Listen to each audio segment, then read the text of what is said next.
یہ روایت کے اندر جو زیر بحث ہے، ایک اور روایت عام طور پہ بیان کی جاتی ہے اور کہا جاتا ہے اس کے اندر ایک الگ سے انڈیپینڈنٹ حکم دے کے حرمت رسول اللہ صلی اللہ علیہ وسلم نے واضح کی، اور وہ یہ ہے کہ گدھا حرام ہے۔ گدھے کی حرمت کو آپ طیبات اور خبیث کی اس فہرست میں کیا خبائث کے تحت رکھتے ہیں اور پھر اس سے ریٹ کرتے ہیں؟ یہ گدھا روایتوں میں کیسے زیر بحث آیا؟ دیکھیے، یہ تو خیبر کے موقع پر رسالت مآب صلی اللہ علیہ وسلم کی نسبت سے ایک روایت ہے جو بیان کی گئی ہے۔ اس پر میں نے تفصیل کے ساتھ اپنی کتاب میزان میں بھی گفتگو کی ہے، اور یہ بتایا ہے کہ دیکھیے، جو چیزیں بھی اس دنیا کے اندر اللہ تعالیٰ نے جانوروں کی صورت میں پیدا کی ہیں، جن کا گوشت ہم کھاتے ہیں یا گوشت کھانا ان کا ہمارے لیے مباح کیا گیا ہے، ان میں بہت سے جانور ایسے ہیں جو درندے ہیں۔ ٹھیک، درندوں کے بارے میں تو ممانعت کر دی گئی، ان کے قریب بھی نہیں جاؤ گے۔ اس کے بعد بعض جانور ایسے ہیں کہ جو اصلاً کھانے پینے کے لیے پیدا نہیں کیے گئے، جیسے سواری کے کام آتے ہیں، گدھا بھی انہی میں سے ہے، سامان ڈھونے کے کام آتا ہے۔ ان کو بھی عام طور پر کھانے پینے کے لیے پسند نہیں کیا جاتا، دنیا بھر میں لوگ نہیں کھاتے، عام طور پر دنیا بھر میں نہیں کھاتے اور پسند بھی نہیں کیا جاتا۔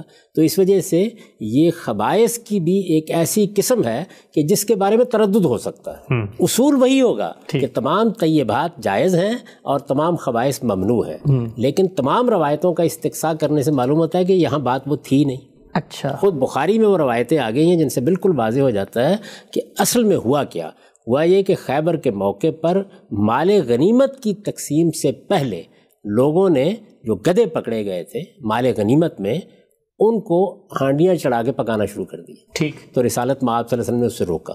تاہم کوئی آدمی دوسرے ہی پہلو پر جانا چاہتا ہو تو ہوا کیا، یہ تو کھانے پینے کی چیزوں سے متعلق ہے۔ ان کے بارے میں عرض کر دیا گیا اصول میں کہ سب خبائث ممنوع ہیں، اور خبائث کے معاملے میں تھوڑا بہت اختلاف بھی ہو سکتا ہے۔ اس میں اگر رسالت مآب صلی اللہ علیہ وسلم کسی چیز کو واضح کر دیں گے تو سر آنکھوں کے اوپر۔ تو آپ صلی اللہ علیہ وسلم نے جو روکا تو اس پہ صحابہ کا کیا تاثر تھا کہ کس وجہ سے روکا گیا ہے؟ یہ میں نے عرض کیا نا کہ یہ بحث موجود ہے، یعنی اس میں کوئی شک نہیں کہ بعض ہمارے علماء نے اس کو اسی پہلو سے لیا ہے کہ یہ من جملہ خبائث ہے۔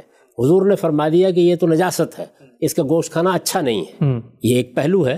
لیکن خود یہ بحث موجود ہے کہ یہ مسئلہ ہی نہیں تھا در حقیقت۔ کیا مسئلہ تھا؟ نبی صلی اللہ علیہ وسلم نے مال غنیمت کی تقسیم سے پہلے جو لوگوں نے گدھے پکڑ لیے مال غنیمت کے اور ان کو ذبح کر کے ان کی ہانڈیاں چڑھا دی، اس کے اوپر نکیل۔ اچھا، یعنی پہلے مال غنیمت کو پراپرلی تقسیم ہونا چاہیے تھا۔ قاعدہ یہی ہے نا، یہ تو نہیں ہو سکتا کہ آپ یہاں تہاں سے چیزوں کو پکڑ لیں۔ تو یہ ساری بحث موجود ہے، لیکن میں یہ کہتا ہوں کہ ہمارے موضوع سے متعلق بحث ہی نہیں ہے۔ کھانے پینے کی چیزوں کے علاوہ بحث یہ ہے کہ میں نے یہ جسارت کی تھی، یہ کہا تھا کہ اللہ تعالیٰ نے 5 ہی چیزیں حرام کی ہیں، اس میں کھانے پینے کی چیزوں کے علاوہ